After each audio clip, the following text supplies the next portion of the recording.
Բարև ձեզ, իմ զրուցակիցն այսօր հանրային խորհրդի անդամ քաղաքագետ Սուրեն Զոլյանն է։ Բարև ձեզ, պարոն Զոլյան։ Շնորհակալություն հրավերն ընդունելու համար։ Պարոն Զոլյան, ապրիլից սկսած մեր հիմնական ուշադրությունը Լեռնային Ղարաբաղում շփման գծում տեղի ունեցող իրադարձություններն են եւ նաեւ այդ իրադարձությունները դիվանագիտական ոլորտում եւ այսօր ուզում եմ ձեզ հետ զրուցել Հայաստանի Հանրապետության նախագահ Սերժ Սարգսյանի Բլումբերգին տված հարցազրույցի մի քանի շեշտադրումների վերաբերյալ, որոնք վերաբերում էին բանակցային գործընթացի վերականգնմանը, ակտիվացմանը, հակամարտությունը ի վերջո շփման գծից բանակցային գործընթաց տեղափոխել եւ այնտեղ կարգավորել ավելի խաղաղ տարբերակով։ Հետաքրքրական է, որ Սերժ Սարգսյանն այս հարցազրույցում խոսելով բանակցային գործընթացի մասին նշել էր, որ խելամիտ չէ այս փուլում բանակցային գործընթացն ըստ էության արդյունք ակնկալել հնարավոր չէ։ Որպես քաղաքագետ ինչպես կարող եք մեկնաբանել, սա ճիշտ արդյունավետ դիրքորոշում է Հայաստանի կողմից, որպես հակամարտության բանակցային գործընթացում կողմ հանդես եկող պետություն։ Գիտեք ինչ, իսկապես շատ զարմանալի իրավիճակ է ստեղծվել եւ այս առումով ես ուզում եմ եթե կիսվել իմ տպավորություններով ավելի շուտ որպես միգուցե նախկինում Հայաստանի պատվիրակության անդամ Մինսկի խմբում 90-93 թիվը ես մասնակցել եմ այդ բանակցությունների ընթացքում եւ օրակարգը հիմնականում եւ գործընթացները մոտապես նույնն են եւ այս առումով խիստ զարմացնում է այս իրավիճակը, որը ստեղծվել այս կարևորագույն խնդրի վերաբերյալ, որտեղ տեսեք, դուք ինձանից եք հարցնում մեկնաբանությունը եւ այլն, կարծես թե ես Սերժ Սարգսյանի խոսնակն եմ։ Այդ մինչեւ այդ բոլոր բարձրաբանումները դուք պիտի պահանջեիք այն մարդուց, որի անունը ոչ ոք չգիտի, որտեղ կարծես թե ով է։ Մենք խոսնակին հասնելու տարբերակներ չունենք։ Չէ, հասկանալի, այսինքն այդ հաստիկը անհասկանալի է, որտեղ նման հարցերով։ Ինչ է նշանակում հարցազրույցում տված, մենք պիտի քննարկենք Հայաստանի պաշտոնական դիրքորոշումը, որը արտահայտում է նախագահը, բայց ոչ թե հարցազրույցների տեսքով, այլ հայտարարությունների կամ գոնե իր խոսնակը կամ ագանային խոսնակը գոնե այդ մակարդակով, որտեղ գիտեք դա հարցազրույց համանում է հարցազրույց եւ որևէ մեկը չի կարող պնդել, որ ենթադրենք լրագրողը ճիշտ է արտաբերել նրա խոսքերը։ Միշտ կարելի է ասել, որ լրագրողը ճիշտ չի հասկացել։ Հիմա բայց համարենք, որ դա պաշտոնական հայտարարություն է եւ լրագրողը ոչ մի բան չի աղավում։ Միջամտություն չի կատարել, մանավանդ որ դա տեսաձայնագրություններ ըստ էության գիտեք ինչ վերջը մոնտաժել կարելի անել եւ այլն, սա պաշտոնական։ Այո, դուք շատ լավ գիտեք, որ այո, վերջում լրագրողն է մեղավոր լինելու, որտեղ իսկապես անհեթեթ հայտարարություն է։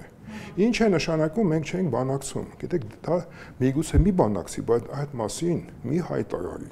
Լրիվ հասկանալի է, որ վիճակը նպաստ չէ բանակցությունների համար։ Բայց դիվանագիտության մեջ կա այդպիսի օրենք կամ անեկդոտա դա։ Ասում են, եթե դիվանագետը ասում է այո, դա նշանակում է հնարավոր է։ Եթե դիվանագետը ասում է հնարավոր է, դա նշանակում է ոչ։ Իսկ եթե դիվանագետը ասում է ոչ, ուրեմն այս մարդը դիվանագիտության հետ առհասարակ գործ չունի։ Այսինքն դա արգելված բառ է, ճիշտ է, կան բացառություններ, բայց դրա գիտեք կարք միգուցե հիշեք Գրոմիկո խորհրդային միության 47 թվականից արտաքին գործերի նախարար։ Նրան ասում են Mr. No, որտեվ ինքը իրավասու է ոչ դեպքերում ասել ոչ բոլոր դեպքերում։ Դա ակնառոց դեպք է, որտեվ հետևը կար խորհրդային միության իր ատոմային զենքով։ Այսինքն մենք պիտի հասկանանք ինչ վիճակում ենք գտնվում։ Արդյոք մենք այն վիճակում ենք, որ կարող ենք հրաժարվել բանակցություններից։ Սա մեկ, դա ուրիշ բան, որ իրոք բայնպաստ չէ եւ մենք դրա մասին կարող ենք խոսել։ Օրինակ տեսեք Ադրբեջանը ինչպես է խուսափում բանակցություններից։ Ինքը չի ասում մենք հրաժարվում ենք բանակցությունների եւ կա չգրված օրենք, չմասնակցողը միշտ մեղավոր է։ Այսինքն դա նույնպես դու մասնակցիկ, բայց ձևներ կան եւ խուսափելու եւ այլ, ինչպես որ Ադրբեջանն է։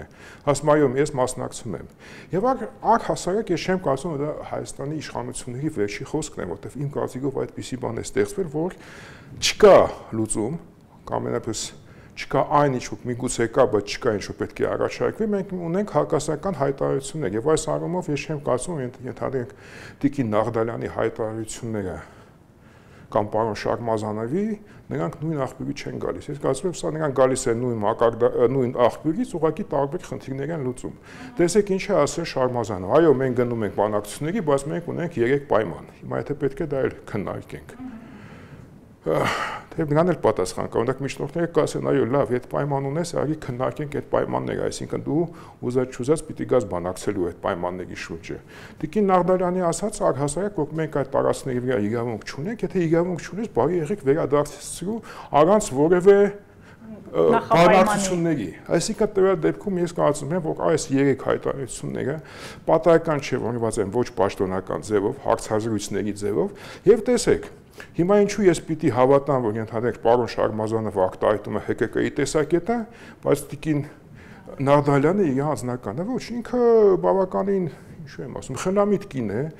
երբեք հիմար մարդու տպավորություն չի թողել եւ Ղարաբաղի հետ առհասարակ որևէ առնչություն չունեք, բացի դրանից, որ իր պաշտոնական կենսագրության մեջ կարդացել է, որ մասնակցել է ռազմական գործողությունների եւ ինչ-որ մեդալ է ստացել։ Միգուցե իսկապես հետախույզ է եղել, որ նա ոչ ոք չի նկատել այնտեղ, ամենայն դեպս ինքը երբեք Ղարաբաղի հետ առնչություն չի ունեցել, բացի այն հայտարարություններից, որ անընդհատ եւ ԽԽՎ-ում այո եւ այլն։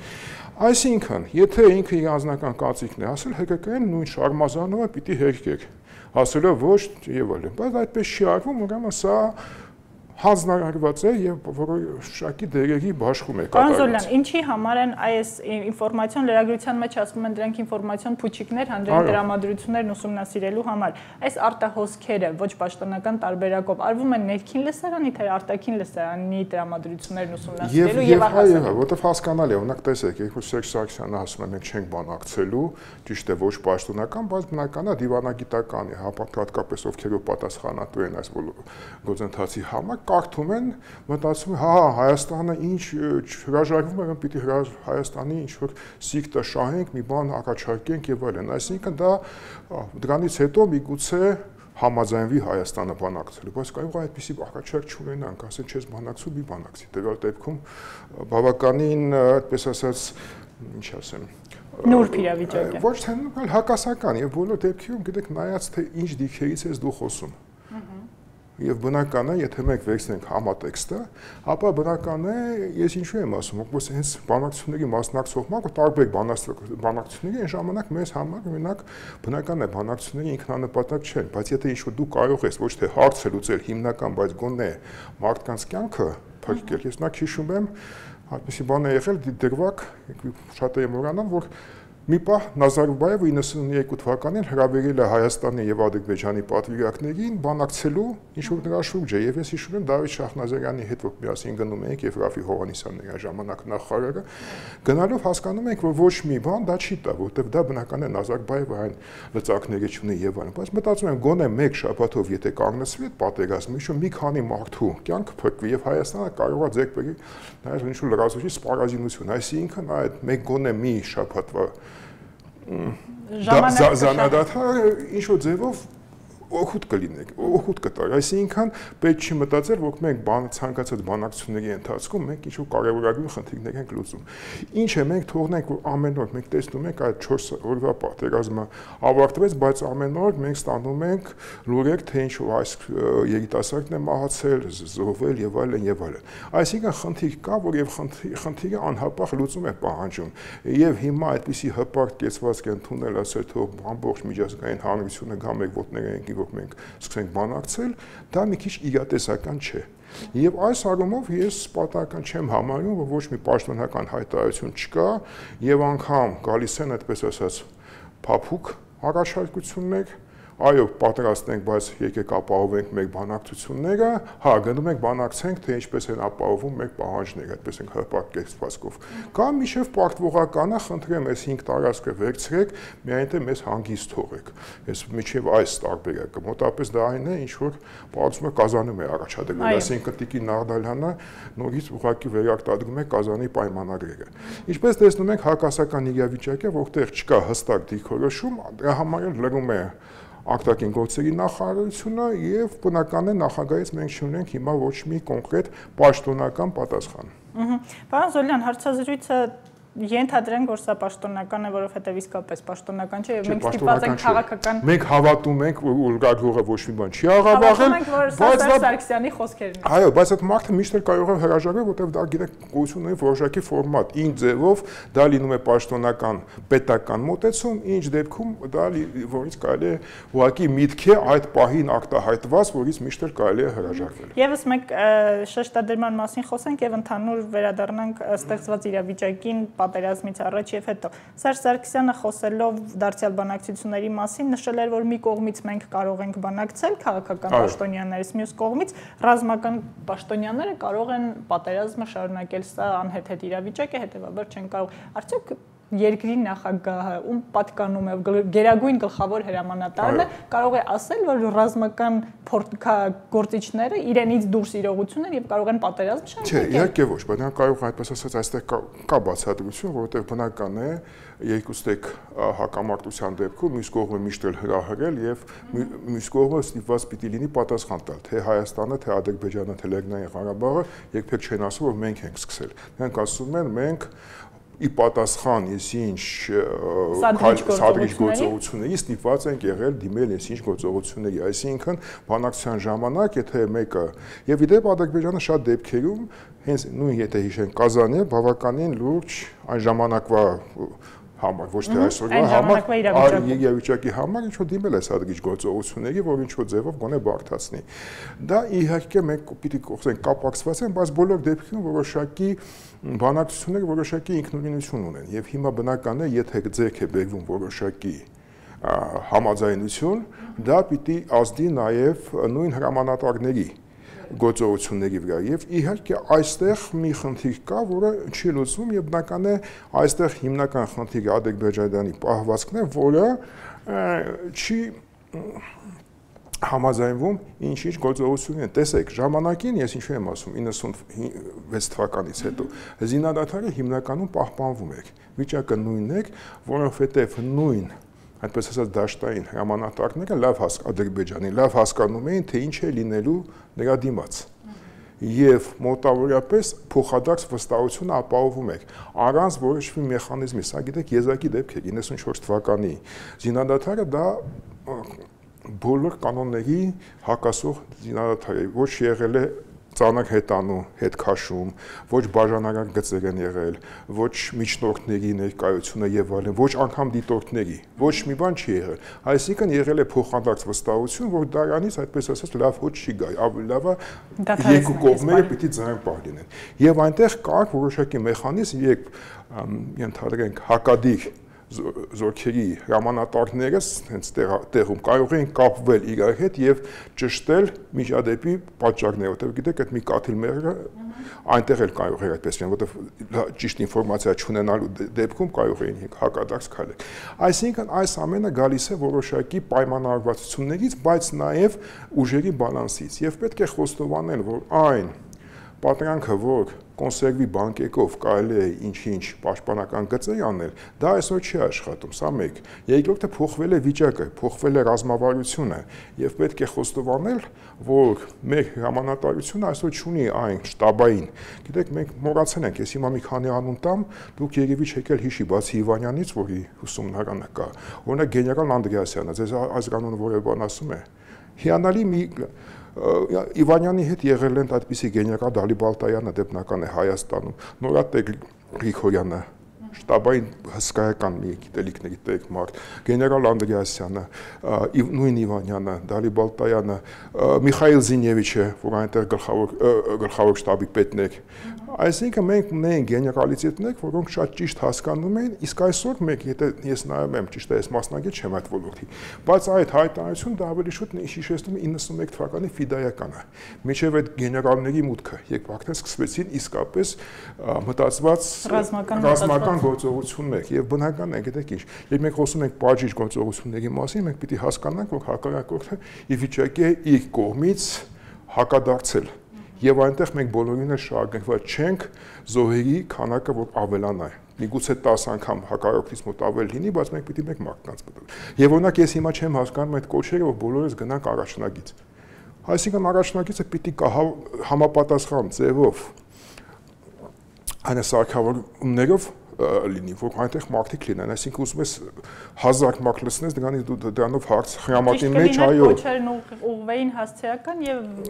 անդրիականացվեր առաջնագծի պաշտպանությունը, ոչ թե գնայր ու մսաղած դառնայր։ Իհարկե, այսինքն այն ինչ բնական է, միգուցե գախնի բաներ կան ու չեն հրապարակվում եւ այլն, բայց հիմա բացի դրանից, որ գնալ առաջնագիծ եւ ինչպես անել, ինչքան շատ հնարավոր մարդ կա առաջնագծում, դա հարցի լուծումը չէ։ Առհասարակ, եթե վերցնենք այդ ժամանակակից մոտեցումն, առաջնագծում առհասարակ կարող է մարդ չլինի։ Բայց այդ տարածքը պիտի հսկվի, հսկողության այլ ձևեր կան։ Այո, հատկապես հիմա, երբ գիտատեխնիկական հնարավորությունները չափից շատ մեծ են։ Պարոն Զոլյան, Հայաստանը դիրքորոշում է բանակցային գործընթացում եւ Լեռնային Ղարաբաղի հակամարտության կարգավորման գործում կոշտացնելու ռեսուրս ունի։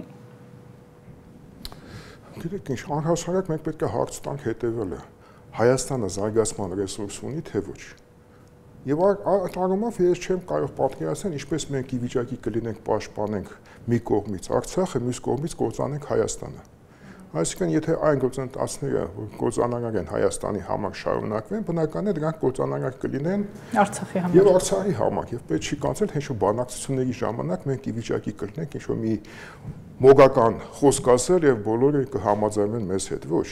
Բնական է, որ բանակցային գործընթացը ինչքանով էլ յուրահատուկ լինի եւ ինչ-որ առանձնացված լինի այլ գործընթացներից, վերջեվերջո արտացոլումն է ստեղծված իրավիճակի եւ տնտեսական իրավիճակի եւ սոցիալական եւ այլն եւ այլն։ Այսինքն այս առումով ես կարծում եմ, որ տեսականորեն իհարկե ռեսուրս ունի, բայց եթե պիտի շարունակվի այն, որ մինչեւ այսօր ունենք, դա ոչ թե տանելու է մեզ ինչ-որ մեր ռեսուրսի ուժեղացմանը, այլ հակառակը թուլացմանը, այդ մասին պետք է մտածել եւ այս առումով ես չեմ կարծում, որ ճիշտ է այն մոտեցումը, որ այսօր կա, որ մենք բոլորս կենտրոնացել ենք, թե առաջնագծում ինչ է կատարվում, մոռանալով, թե ինչ է կատարվում Երևանի կենտրոնում։ Վերջեվերջո այդ բոլոր հարցերը լուծվում են Երևանի կենտրոնում եւ համապատասխան տեղերում։ Մի քանի շենք կա, որտեղ այդ հարցերը լուծվում են։ Եվ նայած թե այդ հարցերը ինչպես են լուծվելու, այդտեղից է գալու ձեր պատասխանը, որտեղ ես չէ որ կարող եմ պատասխանել Հայաստանը ռեսուրս ունի թե ոչ։ Շատ լավ։ Ապրիլյան պատերազմից հետո հատկապես սկսվեց ավելի ինտենսիվ քննարկվել Ռուսաստանի ներգրավվածությունը Ղարաբաղյան այս հակամարտության գործընթացում եւ շրջանառության մեջ դրվեց մի թեզ, որը ուզում եմ գնահատեք արդյունավետ է Հայաստանի համար թե ոչ ԵՏՄ-ից դուրս գալու անհրաժեշտությունը։ Կարծում եք արժե դուրս գալ ԵՏՄ-ից նույն անպատրաստվածությամբ, ինչպես որ մուտք գործեցինք ԵՏՄ։ Ենթադրենք դուրս եկանք, հիմա գնեք ասում նստել է մի հայի բե, իջնել է երկու։ Ենթադրենք դուրս եկանք, ինչ հարց ենք դրանով լուծում։ Միանգամից Հայաստանը դառնում է ՆԱՏՕ-ի անդամ կամ Եվրամիության, իհարկե ոչ։ Այսինքն մենք զրկվում ենք Հիմա եկեք զգայական այդ բաներից, որ Ռուսաստանը մեր դաշնակիցն է, բայց վերջեվերջո խնամակալը չէ։ Եթե վերցնենք պաշտոնական տեսակետները, Ռուսաստանը մեր ռազմավարական դաշնակիցն է եւ Ադրբեջանի ռազմավարական գործընկերը։ Եվ այս հարումով մենք չենք կարող խազել Ռուսաստանի համապատասխան դիրքորոշման, որովհետեւ դա բնական է, կան մենք մեզ վատ է նայում եւ այլն, իհարկե կան հարցեր, որ մենք պիտի աշխատեինք այս առումով, միգուցե ավելի քիչ զենք ստանալ Ադրբեջանը, խնդիրը նա չէ, խնդիրը այն է, որ իր գումարները նպատակաուղղել է Ադրբեջանը սպառազինման համար։ Հայաստանը վերջի տարիներին 5 միլիարդի պարտք է կուտակել։ Իսկ այդ 5 միլիարդի տեղը ոչ ոք չգիտի, թե ուր է գնացել։ Հիմա սա է հիմնական խնդիրը։ Այս առումով ես կարծում եմ պետք է ճիշտ գնահատել եւ հասկանալով, որ մենք այն ինչ ստանում ենք Ռուսաստանից, դա մեկ դաշնակիցն է, բայց ոչ թե անչափահաս կամ անգամ անմեղսունակի խնամակալը, որ մենք փոխարեն պիտի այդ բոլոր հարցերը լուծի, որովհետեւ այն խնդիրները, որ կան, մենք տեսնում ենք, որ որոշակի